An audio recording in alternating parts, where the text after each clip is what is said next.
Président, ministre, collègues, après l'heure de parole du gouvernement, je n'ai que 10 minutes de temps de parole. Je serai donc aussi direct que vous vous y attendez. On a bien vu aujourd'hui que vous avez changé de ton depuis ce que vous disiez il y a quelques jours. Peut-être vous êtes-vous vous-même effrayé des conséquences de ce que vous avez déclenché. Alors, pourquoi attiser cette braise-là, Monsieur Édouard Philippe et Monsieur Macron? Vous avez décidé délibérément d'injecter une dose de poison de méfiance et de discorde dans les veines du pays. Comment osez-vous dire qu'aborder ce sujet, ce serait lever un tabou, en finir avec un déni de la réalité? Comment osez-vous dire que notre pays a été privé de discussion sur ce sujet? La famille Le Pen en a fait son programme depuis 40 ans. Ça fait 40 ans que les mêmes arguments viennent sur la table, 40 ans qu'on fait les mêmes répliques et 40 ans que le peuple français prend ses dispositions électorales en parfaite connaissance de cause. Et le Parlement, il en parle à la moyenne d'un texte par an. Et depuis le début du quinquennat, c'est la 3e fois que vient devant cette Assemblée la question de l'immigration. Autant de bavardage aux conséquences cruelles pour ceux qui en subissent les conséquences. Et quel est le bilan de ce travail législatif? Voilà ce dont vous ne nous avez rien dit, Monsieur le Premier ministre. Quel est le bilan de toutes ces mesures? À quel moment a-t-il été fait? Et en particulier les vôtres, puisque vous avez fait 2 textes. Rien.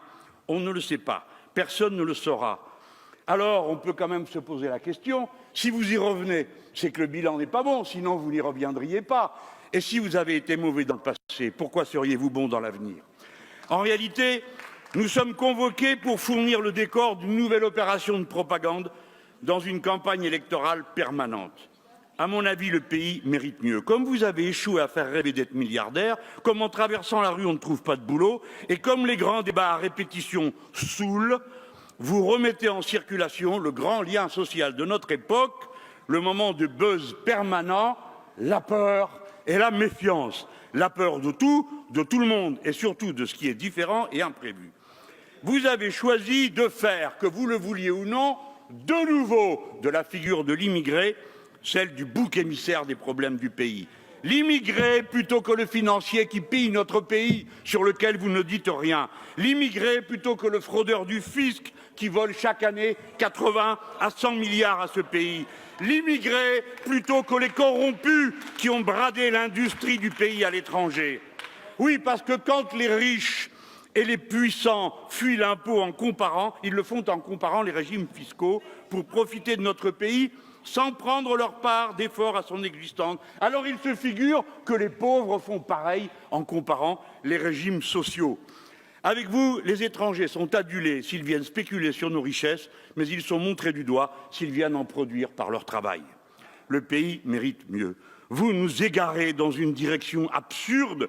Il faut traiter les causes des problèmes qui se posent, pas se venger d'elles sur ses victimes. L'immigration est un phénomène en voie d'expansion dans le monde. D'expansion. D'abord du fait des ravages des politiques libérales qui dévastent les économies de tant de pays, et notamment du fait de l'Europe qui a soumis 32 pays africains à des accords de partenariat économique ruineux pour eux. Ensuite du fait des guerres que ces violences économiques déclenchent. Enfin, désormais, du fait du changement climatique qui va mettre près d'1 milliard de personnes sur les routes de la fuite.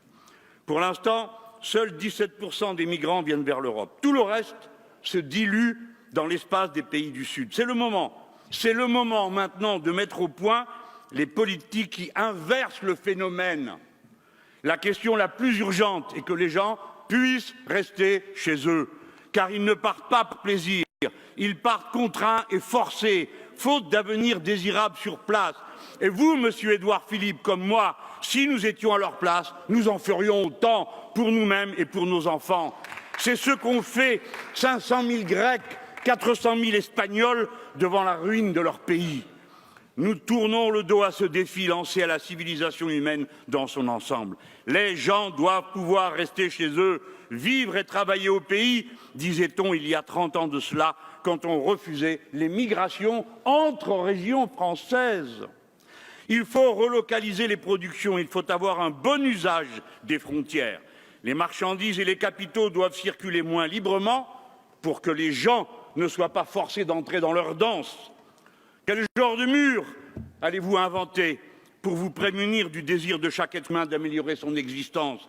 Vous avez jeté de grosses larmes sur le mur de Berlin. Il est tombé, il s'en est construit depuis 75 dans le monde, sur 40 000 kilomètres de long, c'est-à-dire l'équivalent de la circonférence de la Terre.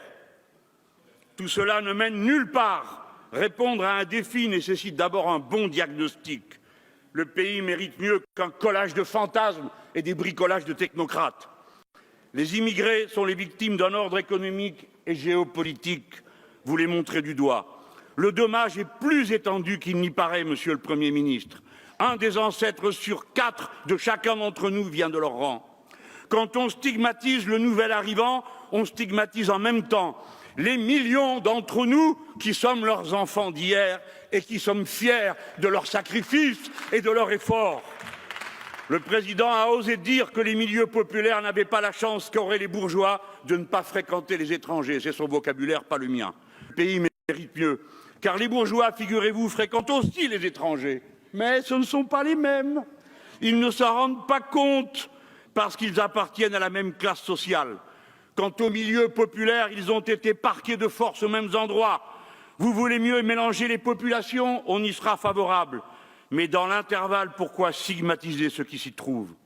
Que savez-vous des milliers d'entre eux qui en viennent et qui sont l'orgueil des réussites de la patrie? Regardez les bancs de cette Assemblée et vous verrez aussi comment la France se fabrique. Et quand bien même, vos enfants sont-ils prêts à se lever à 5 heures du matin pour aller nettoyer les bureaux, prêts à aller respirer l'asphalte, à verser sur les routes, à garder les gosses des autres, à domicile? J'en passe. Pensez de temps à autre à dire merci, quel que soit le statut des personnes. Imaginez ce cauchemar, collègues. Un jour, les immigrés partent tous, fatigués d'être maltraités comme ils le sont. La sécurité sociale serait instantanément ruinée, faute de cotisants en nombre suffisant. L'économie s'effondrerait par anémie de la consommation populaire parce qu'il lui manquerait des centaines de milliers de bras et de têtes qui la font tourner aujourd'hui. Et la France, que devient alors la France? Il faut aimer la France, il faut savoir qui elle est pour comprendre tout ce qu'elle peut faire. Avec le droit du sol, le peuple français peut faire France de tout bois. Nous sommes une nation républicaine, c'est-à-dire que notre devise peut s'appliquer à tout être humain, quelle que soit sa culture ou son ethnie de départ. Nous sommes donc une nation universaliste, ou bien nous ne sommes plus la France. La réponse au problème que soulève inévitablement toute immigration, grande ou petite, tient en peu de mots. Nous n'avons pas besoin de nouveaux camps de rétention, ni de nouvelles règles et de lois. Nous avons besoin de davantage de professeurs des écoles, davantage de formation professionnelle, davantage de logements de qualité, davantage de travail à se répartir.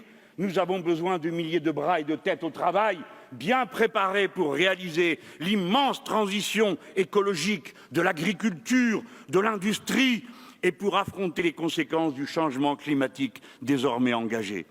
Il faut du travail de plus pour équilibrer les comptes sociaux et les retraites et disperser les jalousies et les compétitions de personnes. Au lieu de quoi vous venez nous parler d'économie sur l'aide médicale d'État au milieu de tout un harmonie, chambouillis de considérations contradictoires. Oh, on s'en fout.